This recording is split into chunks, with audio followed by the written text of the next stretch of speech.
we need to go on the net. So here's the address. Okay, so you no longer need this one. You just need http://ha.ckers.org slow loris. You need to go ahead and visit this website. This is the official website for this exploit, for this Perl script. There isn't that much information on it, but there is enough for a script of this kind. I would strongly recommend that you don't necessarily need to read through all of this, but skim it. Just go and skim it. See what's in there, see what the developers have written, see how it works, what it is for, in addition to what I've already stated. You might get some deeper insights into how this attack actually works. One of the bright sides of this attack is that it doesn't actually require a lot of bandwidth, not necessarily anyway, but the more you have, the better. Okay, so let's scroll down. This is the part that you really should take a look at. These are the servers, web servers, that are affected by this sort of an attack. And down below, these are the servers that should not be vulnerable to this type of attack. Okay, change here. I have a slight correction for myself here. These are not the servers that are vulnerable to this type of an attack, but rather instead that are probably vulnerable, or that are likely to be susceptible to this. Same applies here. These servers are on these servers, it is not likely that this type of an attack will work. You see, for these two, it's actually verified by user community that it doesn't work. You can still go ahead and try it if you have the permission, but it is unlikely that it will work. Anyway, here you have Apache 2 point something. That's important because a large amount of servers out there run on Apache.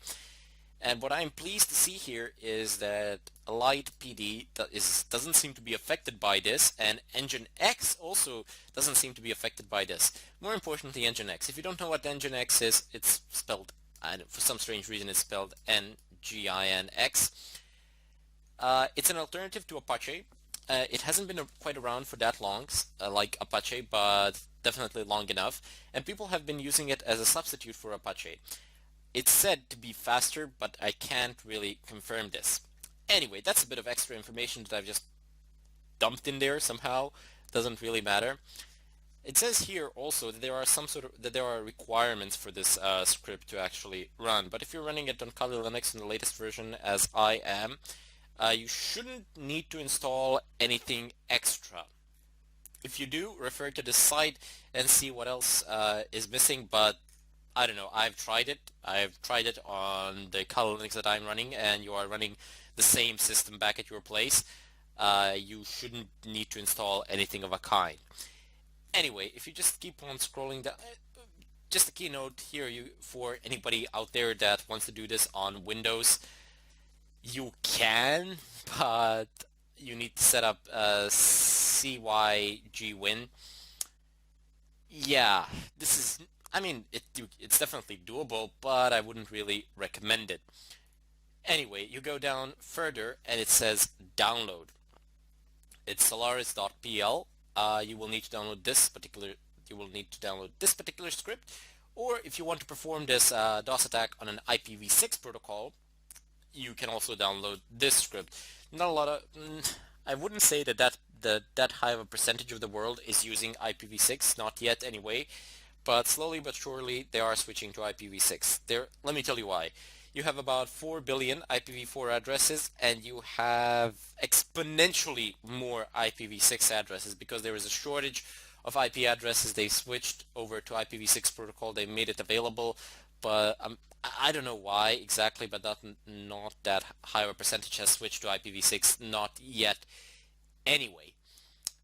But in the future, sure, why not? Anyway, for the time being, you're going to use this particular script. As I said, just go ahead and click on it, and you see this is not your average download link. This is basically a script on the net that you're going to Control-A to select everything, and then Control-C to copy it. Normally, I wouldn't advise doing this, but I trust the site to a good extent, and you are doing this in a virtual machine, so Yeah, though if you're doing it in a virtual machine, it's not that dangerous, but if you're doing it on a physical machine, it could present problems.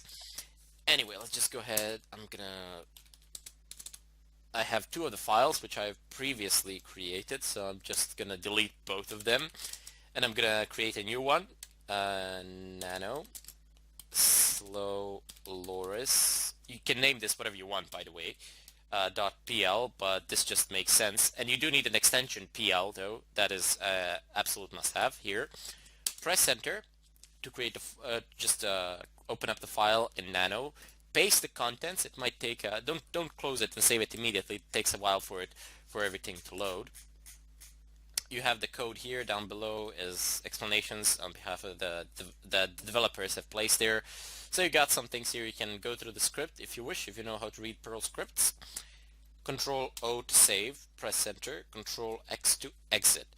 Do the chmod, make the file executable, plus X, slowloris.pl, clear the screen, and now we're gonna, I'm sure I have the command here somewhere because I really don't feel like typing it in now. I'm bound to make mistakes during tutorials when I type them in. So you have this standard script execution command, /, to execute pretty much any executable script in Linux.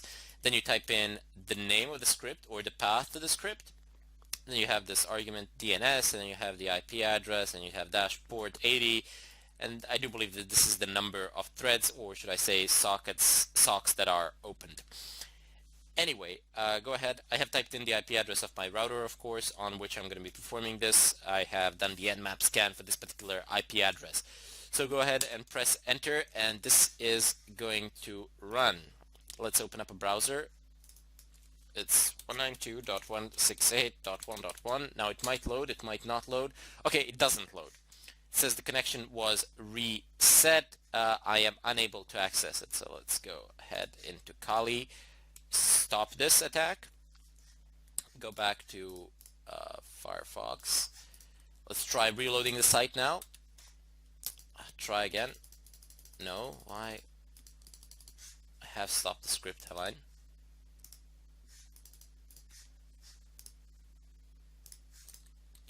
Excellent, there we go. So I just reload. I didn't press try again. I just pressed Control R on my keyboard to reload the site, and you can see that now I can type in, as opposed to before. You can see that the connection was reset. So let's just go ahead and cancel this, and while I'm running the tutorial, let me just go ahead and do this. Ping Google, so you know that I have internet connectivity, that I am not disconnected from the net completely.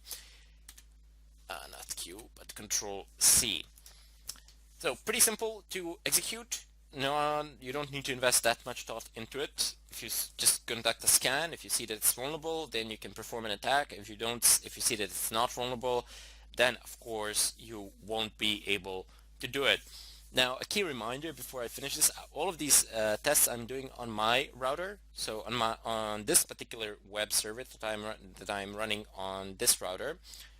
As you can see, it does have a list of servers on which it is likely to run, but if you do try it on some other servers that you of course have permission to do so, it might not run.